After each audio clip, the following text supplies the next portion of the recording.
Hey guys, my name is Rodney Banta, otherwise known as Rodnator, and this is your D&D channel. So today I'm going to be covering another template. This one's going to be a little bit harder to acquire, and it is acquired. It's an undead template, meaning that you have already died when you become this, and it's not very easy to get. You need some specialists to turn you into this after you're dead.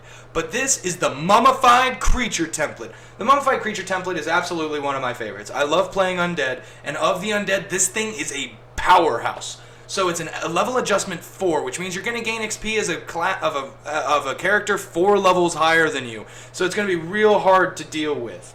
It's going to be one of those things where you're literally like, I'm not going to level up much, but the powers that I'm getting as this low-level character are completely going to outweigh that. Let alone if your DM lets you do something like Mummy Lord, or if that's just a title in his campaign, or if it gives you some special powers. That's kind of up in the air, as Mummy Lords, even in the monster manual, are just cleric mummies. So it's like, okay, well, it's a Mummy Lord, but it's a 10th level cleric. Other than that, it's just a mummy.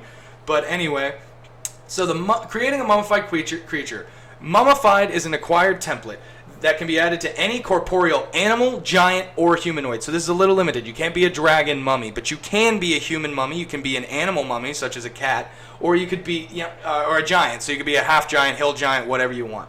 So, and I really recommend half giant. If you're playing LA, just go LA 5 and take that half giant, because it's going to really help you with the size bonuses. So, first and foremost, your size and type. Your creature size changes the same, but your type changes to undead. This is going to come with a lot of free benefits. Being an undead means that you're immune to sleep effects, stunning, paralysis, just a whole slew of them. You're going to want to look in the back of the monster manual where it's going to have undead type, where it's going to give you all of the deep nonsense that undead get. They basically are immune to most things. You can't be poisoned because you don't have blood, etc. No ability drain, because you're powered by negative energy. You're not being fueled by soul. So if somebody curses you, you're like, whatever, curses are made of negative energy, thanks bud. Literally, that's how it works. So a big benefit of being an undead in general is it's going to give you a D12 hit dice. That's the same as the barbarian. Even a mummy halfling has a mummy halfling wizard has a D12 hit dice. Just saying, it's the most hit points you'll ever get in the game, and it's completely worth dipping into.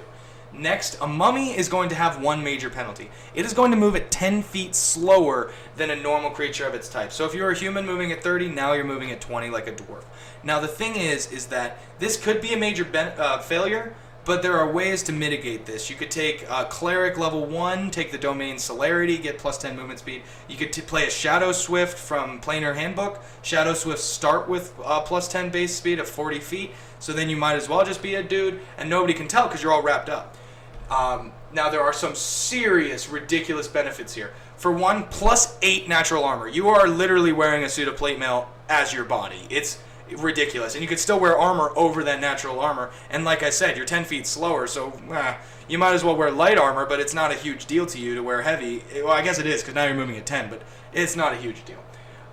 So mummified creatures get a slam attack if it did not already have one, and the damage for this is based on its size, given on this table here I'm looking at. So for a small class creature, the slam is going to do a d6. So similar to the claws of the feral creature, it is hitting for a short sword. A medium-sized creature does a d8, a large class creature does 2d6, which is why I said you should probably be a half-giant, because that 2d6 is saucy. So, but the important thing about a mummy are all of their special attacks and special abilities, and that's important when you think of your slam. So a mummy's slam is going to apply something called mummy rot. Mummy rot, if most people who have been playing D&D for a while know, is one of the most horrifying things to contract. It will drain your con until you're dead and turn to sand. It is literally a curse that requires exceptionally high cleric magic to cure, and it's a death warrant for any player who gets it if you don't have like a 10th level cleric in your party. Restoration doesn't fix it. So let's go ahead and describe mummy rot. Any creature by a mummified creature's natural weapons must succeed a fortitude save DC 20. That is a very hard check. Or contract mummy rot. The incubation period is 1 day, so you probably don't know you have it. And then after 1 day, it's going to deal 1d6 points of constitution damage every minute until you die. Because this is a supernatural disease, mummy rot continues until the victim reaches con 0 and dies, or receives a remove disease spell or similar magic. So what that means is that a remove disease is going to, remove disease. If you're looking at Monster Manual 1, this is the Savage Species one. There's also a mummified creature in Libris Mortis. Remove disease is this is the easiest one to cure, is the one from Savage Species. The one from Libris Mortis requires, I think, Restoration Greater, or Wish Miracle, or Remove Curse. Like, it's really hard to get rid of, and it's a death warrant. You don't know you have it, suddenly you realize you have it. Get to a cleric in like 3 minutes, or you're dead. Moving on to your other special attacks, you have a Despair effect. Despair is going to make you absolutely a monstrosity to your poor DM. If he's not throwing things that can't be stunned or paralyzed at you, you will never take damage. You are so hideous to look at. Your sandy, wrinkled face, guarded by these thin wraps, looks detestable. And anything that lays eyes on you, like literally makes contact with you, has to succeed a DC... It just says will DC. It's charisma based. So how that works is it's 10 plus 1/2 of your hit dice or levels, or both combined. So 10, let's say you're level 4, 12, plus your charisma modifier, let's assume plus 4, you got a 16. So anything that looks at you is paralyzed with fear for 1d4 rounds. Whether or not the save is successful, the creature cannot be affected again by this effect for 24 hours. Once they've been scared of you, they're already scared of you. So it's not going to make them more scared of you when you're hitting them with an axe. Moving on, we have several special qualities. So a mummy gains 4 special attacks described below. The first that we're going to get into, or sorry, it's separate from the 4 special qualities, not special attacks. I don't know why it says special attacks, but it's special qualities. So I'm going to go ahead and lay out the undead traits that I said I wasn't going to lay out at the beginning because they're listed here. A mummified creature is immune to mind affecting, poison, sleep, paralysis, stunning, disease, death, necromancy effects, or any effect that requires a fortitude save. You're literally just immune to most things in the game that are just going to hurt you. Like say you get trapped or something, your mommy doesn't give a flying feather. The second thing you have is damage reduction. If you think back to a couple of my other videos of where I've covered templates, I've described how damage reduction in high levels, especially I laid it out in the weapons video, is going to be one of the strongest qualities in the entire game. And the higher level you get, the more monsters are going to get it, which makes sense why mummies have it. They get damage reduction 3/0, meaning that nothing, absolutely nothing, gets through their damage reduction. Adamant sword, you cut off my arm, I don't give a flying feather. It didn't matter to me one bit. I was down. My arm over there, see it crawling around? Yeah, I'm going to stick that back on when I kill you. Like, that's a mummy. It doesn't care. It's made of sand and leathery skin inside of bandages. It doesn't give a flying feather what you hit it with because you cut through my bandages and some sand leaked out. Oh, I'll just magically put it back in, literally, because it's part of my body. Like, mummies. Moving on from the damage I'm used to the 3/0. This mummy is a little different. The one in Savage Species. I'm thinking Libris Mortis. Sorry, there's, like I said, 3 different mummies.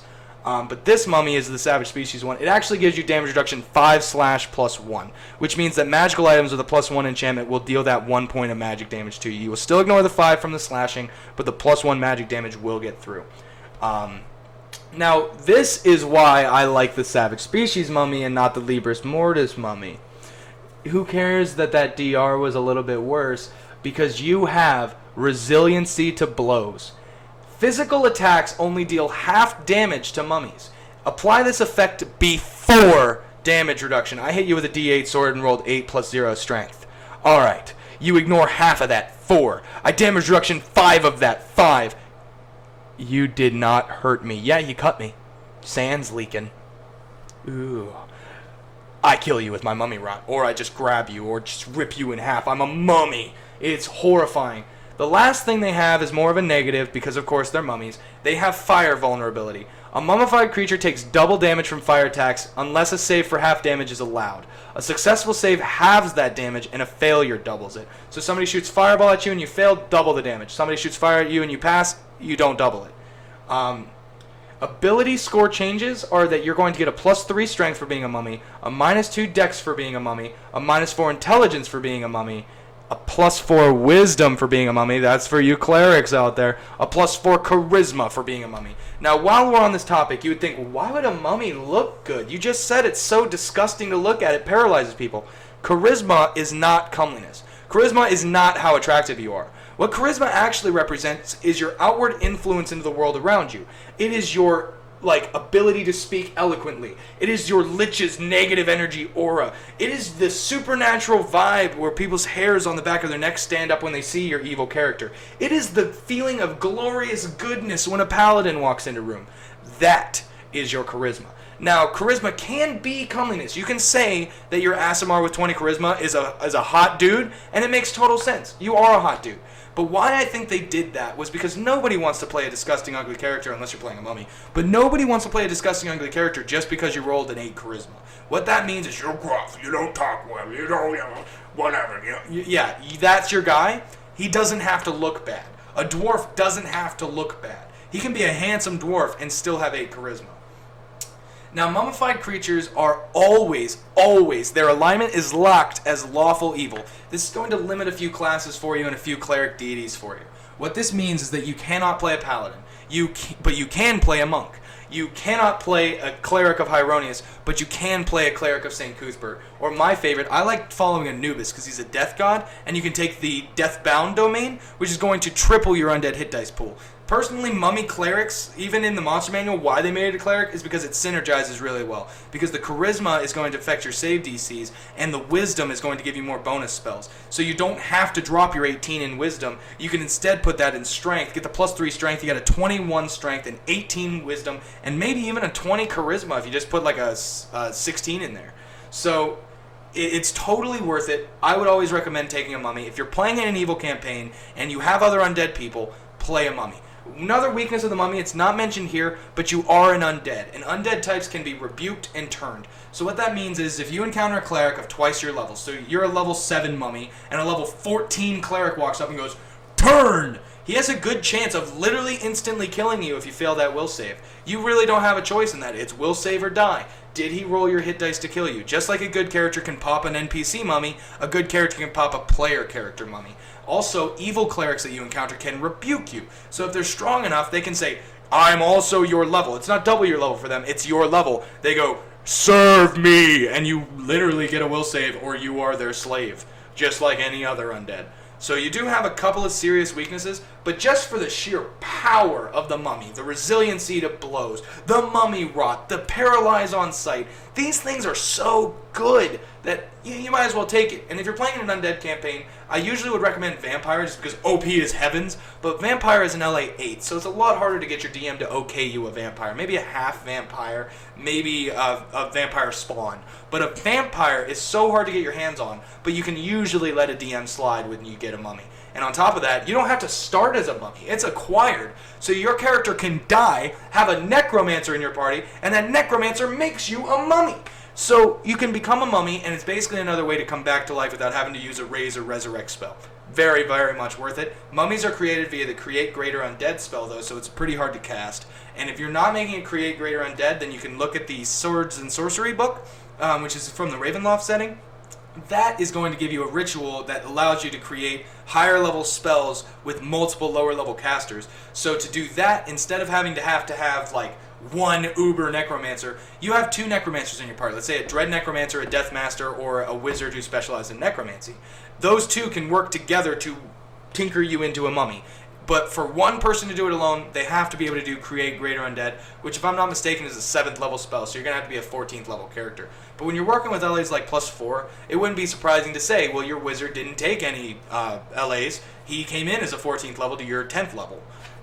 So it's very good for mid-level evil campaigns. Also, if you talk with your DM, you could say, well, I was a mummy because 13,000 years ago, I was mummified in my tomb, and now the players encounter you because they find you and they're an evil party, and the necromancer's like, I see that you're no normal mummy. Your intelligence is higher than 1. You can communicate. And you're like, yes, if you dare to mess with me, I will end your puny existence. And then the fighter, evil blackguard, goes, that's the right idea. I like this guy. Would you like to go slaughter towns with us? Let's go slaughter towns. Then the mummy goes, well, I haven't yet to slaughter a town in 13,000 years. I might as well start today. And that's a really easy in for your party. And honestly, mummies are just cool. Who doesn't want to play as a mummy? I mean, they're disgusting to look at, but they're really cool. If you've ever seen The Mummy or The Mummy Returns, man, like those movies with Tom Hanks, you're probably going to like playing a mummy. Well, anyway, guys, that was The Mummy. Thank you for watching, and my name is Rodney Banta, and this was your D&D channel. Please subscribe.